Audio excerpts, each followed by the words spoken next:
Well, good morning, Interbet fans, and welcome to the preview for the Vaal, Tuesday, the 29th of June. Pentrometer 22, 10-meter false rail at the 600-meter, and we're on the main track.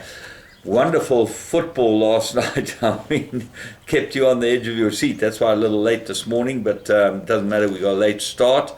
So, and it just seems to keep on going. How was the goalkeeper's error from the Spanish, and that nearly cost them, and eventually, it did cost them. So it just shows you what can happen in this game. It's just unbelievable to watch these games and see some wonderful talent on show. But today we, as I say, at the Vaal, first race 12:40, 20-1, and it's a maiden plate fillies and mares. They go 1,600 meters, and I'm sorry, it's impossible. I made it. Two horses would be the right two. Kissed by Fire, the Nevenays runner, got a good rider on it, and I think will go well. That's number 4. And Willow Lane, there's very little between them. That's Paul Peter runner, number 2.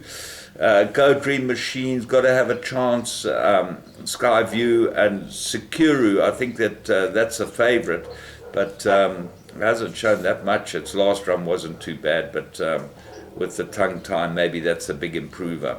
But it's just very, very difficult, and I'd put in as many as possible in the first leg of the bipod. Race 2, maiden juvenile plate, 1,400 meters. Well, Lad of Breeden looks to me to be the right horse here. Sherman Brown rides this one well, and I think the blinkers might be a huge addition to this horse. He does keep on going, but the blinkers just might get him to concentrate a little longer.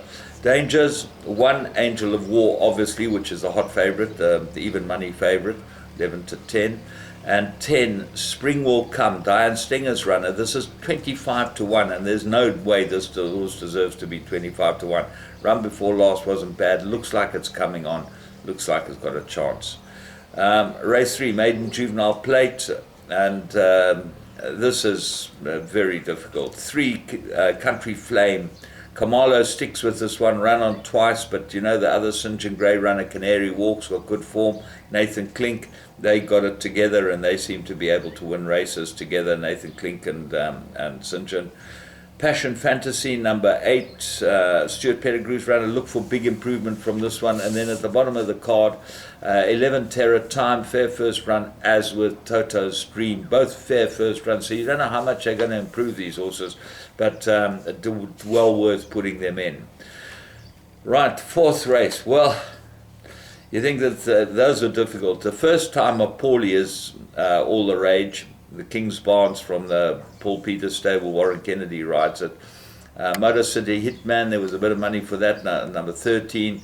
But then look at the horses that have run. Lazy Guy ran second the other day, got beat 9.5 lengths.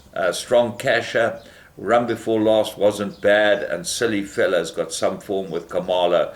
So that goes in. Heart of Harlem definitely got to have some sort of chance. It's one of those races that for the pick 6,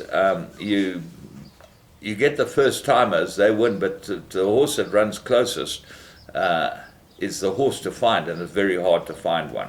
So let's move on to race 5, maiden plate fillies and mares, 1,200 meters. I made an absolute 2-corner contest, which is as the betting suggests. Sprinkles looks to be home and hosed. First run was very good, and look for improvement, should be able to win. Gavin Larena gets on this now, and you just find it hard in this field to find anything to beat it. Right Choice is not good at the starting stalls. Muzi sticks with it, and Michael de Kock, well, you always put his horses in. Frosted Ice, maybe. Impossible. So Sprinkle's going to have to be the banker on the day. Its first run was very good, and Right Choice is the only danger when you take your jackpots to save the pick 6. Race 6, maiden plate. They go 1,600 meters, and this is very open. My top choice is number 12, Brenner Pass, third run after a rest. Has got a couple of good runs, but the blinkers are off, and I thought it ran pretty well last time, so one wonders why the blinkers are off. 11, Enigma Code's got good form. Craig Zaki rode it the once, and in his last 5 runs didn't run particularly well. Look for improvement. Interesting, Kamala rode it last time, and when you see these jockeys change horses, He's now riding Curfew, which he's ridden his last 3 times.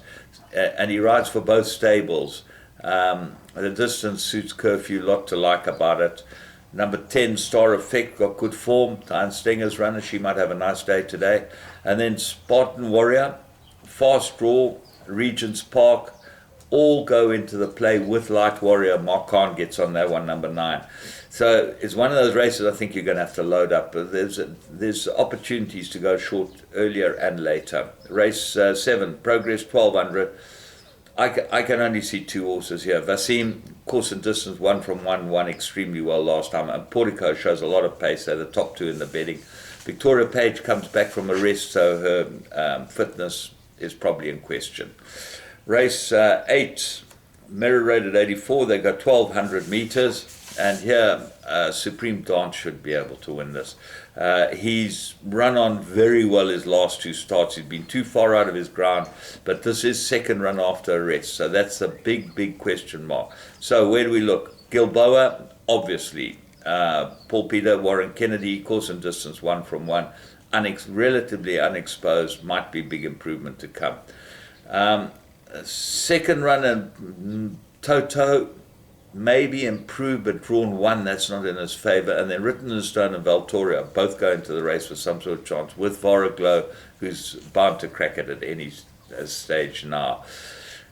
Not an easy card. A couple of horses look like standouts. If they get beaten, this is going to pay an absolute matzah pudding, as they say. So from me, James Goodman, the Interbet team, remember you can go and play the games, Vegas games, that's where we're involved. And power blackjack, that's my game, because you just sit and wait quietly for when you can go 4 times. But that bot is clever. Sometimes you got a 10 or 11, and remember there's no 9s or 10s in that game, so 9 doesn't help you when you got an 11, and that could be a problem when you pull an ace, because the 6 that they've got, they seem to make 20 or 21 quite often. But it is fun.